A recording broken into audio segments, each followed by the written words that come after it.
Welcome back to the Lost in Stupidity podcast. I'm your host, Turner the Burner, and welcome one and all. If you are new here to Lost in Stupidity, welcome. What is this podcast? Well, it's a unique blend of telling lullabies, legends, and lies. We love a good story here, but we hope to entertain you, make you laugh, and maybe in the process, there's a little lesson hidden in there. There just might be a little nugget of truth and useful information in what we're going on about. As you can see, I am by myself. Why is that? Well, we are in the process of producing season 2 of the Lost in Stupidity podcast, and I will be joined on the big show with my cohorts, my partners in crime, Bailey Joe Hickman and Will the Hillbilly Howard, who you all know and love. That's one reason I'm by myself. This is a little teaser episode, a little sprinkle, a little hors d'oeuvre before the main course. The other reason is they have no desire to talk about sports or racing whatsoever. Now, with that, let me get a drink of water. Excuse the audio. I'm used to having someone to bounce ideas off of and take a little breather, a little break. Getting used to being by myself and filling space here. But anyway, what I want to talk about today, and also I would be remiss if I did not mention all the typical social media jargon of please like, share, and subscribe, spread the word, leave us a nice review, 5 stars, all that jazz. Now, what I would like to talk about today is it's something that just happened in current events at the time of this recording. And it's a good example. It's a good opportunity to talk about the landscape of not just motorsports and racing, but sports and athletics in general, including, football, baseball, whatever.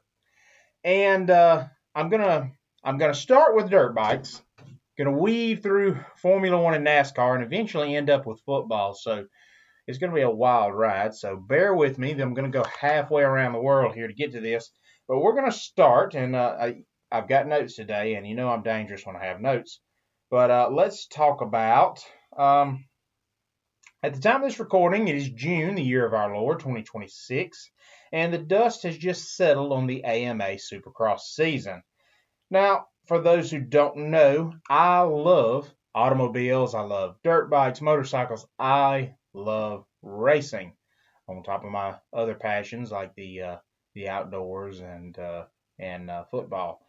But at the time of this recording, the dust has settled on the AMA Supercross season. For those who don't know, Supercross is racing dirt bikes inside stadiums on those tracks, the big boys, and motocross is outdoor tracks. For those who may not be familiar, but Supercross just ended, and the one Ken Roczen just won the top class, the 450cc Supercross Championship. Now, this really got me thinking because it's not just an incredible story, but it's relevant to underdogs in general and the landscapes of sports, as I said earlier. For sport, here we go. And see, this is the part where one of my cohorts would make fun of me, or this engineer would cut that out. But we're not going to do that today. Let's try that again. Sip of water. For starters, let me briefly explain what has transpired and why it is of such significance in the world we live in. This last season had me watching the insane sport of racing dirt bikes on stadium tracks. And for sentimental reasons, I suppose. One, as I enter my mid-30s, I find myself cheering for the old men of the sport. You don't typically see dirt bike racers past their late 20s. And last season, saw our share of guys in their early 30s, the old men of the sport, and they were doing really well. And me, as I said, entering my mid-30s, it was kind of cool to see the old men of the sport doing well. So about halfway through the season, if you watched, 33-year-old Eli Tomac was poised to win his third AMA Supercross. And that in itself, as I said, is significant because the GOAT, the greatest of all time, Ricky Carmichael himself, retired at 28. You just don't see many older dirt bike racers that have success. Um, so it was good to see Eli going blow for blow with the much younger Hunter Lawrence. And it was a win for the old guy club. And whether it was age or injuries, if you watch, Eli's season kind of fell apart at the end, and enter Ken Roczen.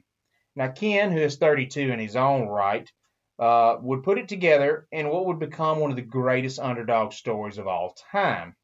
You see, Ken even riding is a miracle in and of itself. Let's go back to the year 2017. Roczen had already had some success and had now emerged as one of the bright young stars of the sport. He looked poised to make the jump to legend status, the amount of talent that this kid possessed. It was just a matter of time. But one night in Anaheim would change the course of history. January 21st, 2017. Ken would have one of the most brutal wrecks in supercross history. He would get separated from his bike midair and slam face first into the dirt, shattering his arm. And I'll spare you the gory details, but he injured his elbow terribly. I believe he shattered his wrist. And he actually suffered from what is called compartment syndrome, which is where the muscles swell so bad that they actually start cutting off circulation. So he could have lost his arm, could have lost a hand.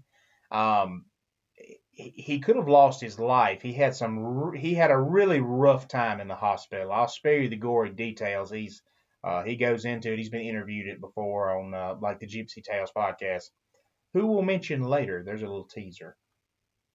And so that in and of itself, a shattered arm, compartment syndrome, painful bone grafts, the fact that he ever rode again is a Disney movie in and of itself. It is a small miracle. But not only did he return for 2018, he's racing again, a little gimped up. And this is, okay, comeback story. This is good. But in 2018, he returns just to suffer another brutal crash. He would slide into Cooper Webb in his turn and get upended, and for those of you who've seen that famous crash, his arm actually got sucked in between the tire and the swing arm itself, now breaking his right arm. So in 2017, he's managed to overcome shattering his left arm. He may never ride again. He comes back 2018 and now breaks his right arm. Over the next several years, his wrecks and woes would continue, including a spectacular wreck in which his rear shock exploded and sent him flying over the handlebars like a cartoon. And that leads us to today. Now, already, as I said, this underdog story reads like a Disney movie. But I need you to understand the point I'm trying to get across today. So, in 2023, Ken left Honda and returned to Suzuki. That's where he had started out with a group called HEP/Pipes Motorsport Group. Why is that significant? Well, Pipes was founded by Dustin Pipes, who was a privateer. Put a pin in that. Remember that word. And what a privateer is in the sport of supercross and motocross, dirt bike racing, is just that. It is not a factory-sponsored rider. And I'll touch on this later. That's Moto's greatest strength and weakness is the lack of money. It's certainly not the smallest motorsport in the world, but it's not the biggest. There's only a certain amount of factory teams and only a certain amount of money to go around to pay for riders. So, if you're a privateer, if you go buy a dirt bike and you've got a van to put all your junk in and you show up and you qualify, you can go race with the big boys. And I love that, and that's going to come into what I want to talk about today. So that is, guys, that's the only reason, one of the only reasons, that I keep up with motocross, supercross religiously. I don't watch NASCAR. I don't watch Formula One. I think some of the best all-around drivers in the world are rally. a European rally, and I really don't follow it that close because all these other sports are so motorsports, excuse me, are so regulated, and there's kind of the who's who elite of that particular discipline of driving, and you don't see the underdog. You don't see there's no privateers. There's not a hey, this guy in your neighborhood, you know, shot for the moon and got a chance. You don't see that as often because of the lack of privateers, and there's only so much regulation you can do to a dirt bike. Let's say I'm going to pick on NASCAR in a minute. I'm going there that will be my email of the week. I'm going to make everybody mad. But NASCAR has changed a lot, especially over the last 15, 20 years, the amount of regulations on the cars themselves. Well, there's only so much regulation you can do to a dirt bike. It really falls on the rider itself. Now, so back to Pipes Motorsport. Dustin Pipes, as I said, was a privateer. He never competed. He never was competitive, rather, with the big boys. He rode around in his van, hauling his bike, chasing his dream. And this is significant because he met people along the way, and with the help of his dad, he would start Pipes Motorsports Group. And Roczen joined this family-owned upstart factory team of underdogs, and he would be doing it on a Suzuki. Now, at this point in history, once the king of the small engine world, Suzuki has, let's be kind, fallen on some hard times. They had not won a championship since 2010, and the old RMZ 450 has become known as a technological dinosaur, seeing few updates over the last decade. It is the only dirt bike that is racing the field today that still has a kickstart. Suzuki is the only one that has not went to electric start. This bike is a throwback.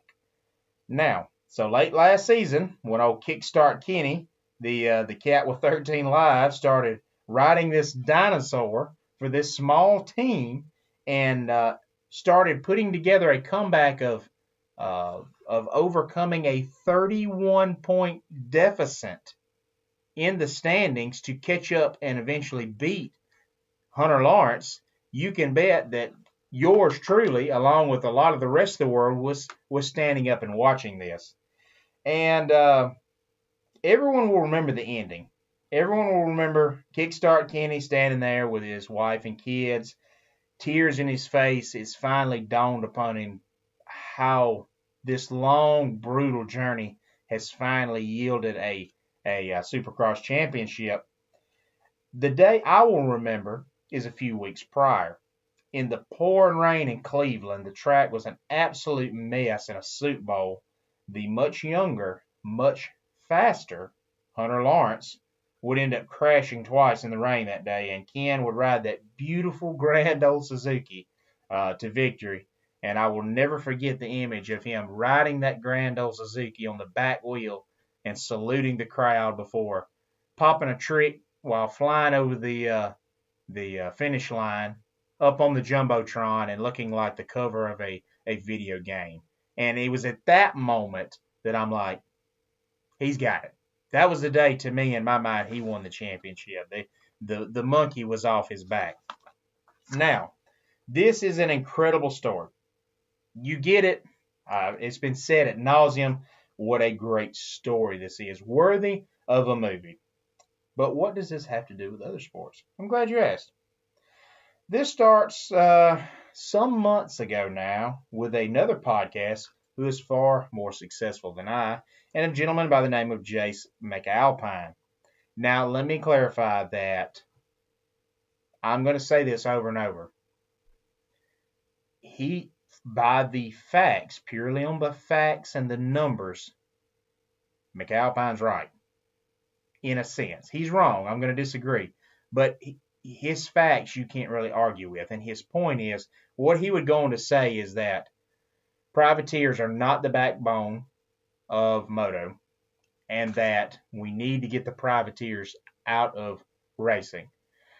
Because his point was the amount of time that's spent the day of in qualifying and coverage and getting ready between the privateers, Group C and Group B, all that time that's taken up with them for riders that probably will never score 1 point in the championship race. And that's the hard reality of it. By the numbers, he's right. The odds of a privateer showing up on a dirt bike he put together and actually making a podium is about the same as me walking on the moon. So by the numbers, I get what he's saying. Now, he got a lot of blowback, and maybe some of it unjustified, but I do, and again, I love the Gypsy Tales podcast. He does great work. If you love dirt bikes, check out his podcast. Be forewarned, this is more of a family show. He is a foul-mouthed Aussie, so just be aware of that. But I do love the Gypsy Tales podcast. No hate whatsoever. But I do disagree, and let me explain why. He said this with some very descriptive words. This was an antiquated idea, but again, this is why I love the sport, because there's hope. There is a chance. Is it likely? No. Is it probably going to happen? No. But just knowing that fact that there's a chance, it's more wholesome. It feels more connected. It feels more down home. It doesn't feel like a bunch of elites that I can't connect with. Even not just privateers, but even those lower level guys. Jeremy McGrath, the king of supercross, was a Group C rider at one point. Even your factory guys, that's what's different about dirt bike racing. Is even your Ricky Carmichaels and your Travis Pastranas, who were factory riders, they did get the bikes, they did get the parts. The sport is different. It's not you get everything paid your way. You can if you're at the top of your game, but just because you're a factory rider, these guys, their families had to take different jobs. They had to sell their, whatever, their boat, their RV. They had to get money from family members to pitch in as a group. It took a village to get this one kid on a bike and get him to where he is. Even on a factory team, it's just different. But that spirit of the underdog, that spirit of the guy that can literally show up and just race, to me, that is the soul of motorsports, and it is the soul of supercross and motocross. And it's what something like, I'm going to pick on NASCAR now, it's what NASCAR has lost, and that's why I don't watch it anymore. I don't pay it any mind, because you don't have a guy that can literally just show up with his kids or whatever, working on a car and go race. I mean, look at Hall of Famer Wendell Scott. I mean, just him and his two boys show up and they'd race. And that will never happen again in NASCAR, because it has become I'm not going to name any names, but it is however many, 4 or 5 different groups or families or whatever, and they run it. And if you're either in the club or you're not, and there's so much money tied up into it, there's a bit of gatekeeping. And if you don't believe me, look at the blowback, look at the pushback from a fellow YouTuber, Cletus McFarlane. Look at the blowback that he's got from trying to make a go at it at NASCAR. And that brings up the other thing I mentioned it earlier about sports today compared to Supercross. There's so much money in investments in, say, NASCAR. It's really any motorsport, but I'm picking on NASCAR. If a guy shows up and he's not perfect, and he's not the who's who, and he's not somebody, he doesn't know somebody, and he has a couple of wrecks, there's so much money trashed in that car. It's an investment. It's a business. They can't afford to lose on their investment. Now, let me explain how this is a problem in other sports. You see, for example, football, as I mentioned earlier. Now, let's start with NFL, and I'll work my way down to college. In the NFL, you will actually see guys, and I actually learned this from fantasy football, from the fantasy guys, because they've known about it for a while. just extrapolating the numbers of playing time and opportunities and how that translates production. And there's a thing called draft capital. And so what should happen, what used to happen on good football teams is that you may spend a first round pick on this guy because he's been so talented, but you may pick up a guy that's unsigned, that didn't get drafted. Tony Romo, Kurt Warner. You may get a guy that was drafted really late, Tom Brady, Brock Purdy, and they would develop and wind up being a star. Well, that's harder than ever. The soul of the underdog has been sucked from the NFL because of draft capital. And what that means, it goes back to money and contracts. If, let's say we have two running backs on the same team, and running back A was drafted in the first round, running back B was drafted in the fifth round. Well, let's say the first rounder plays 3 games and looks all right. He gets hurt.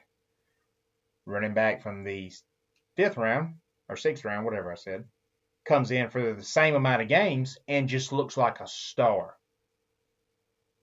The other guy, the first rounder, will get more opportunities simply because he was drafted higher. They have to have that investment back. They are paying him more money, so they have to work.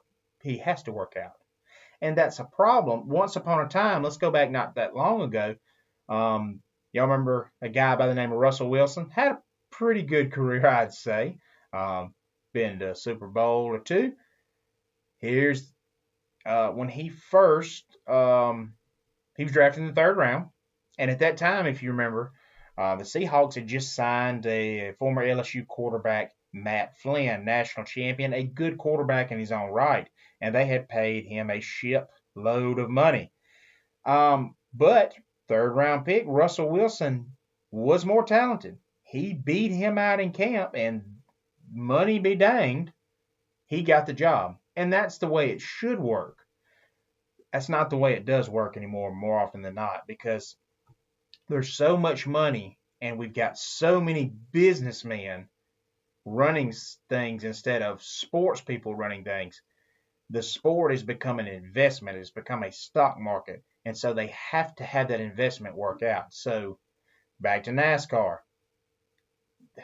The NFL you see today is an NFL ran by businessmen. It is not an NFL ran by football people. NASCAR that you see today is not a motorsport ran by racing people. It is racing ran by businessmen. And I think that is why the spirit of the underdog has died off from both of those. And I don't know. I think that if supercross or motocross decides to move away from the privateer, I think that's a very bad idea. And moving down, I talked about NFL. Let's move down to the NIL. That's everybody's favorite topic these days.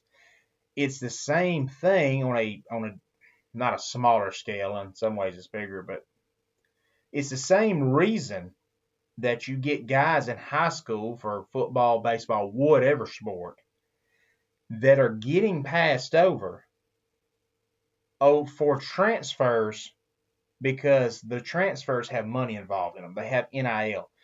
You may have a guy that got passed over that could develop into a good football player who's young. He has potential, but he got passed over.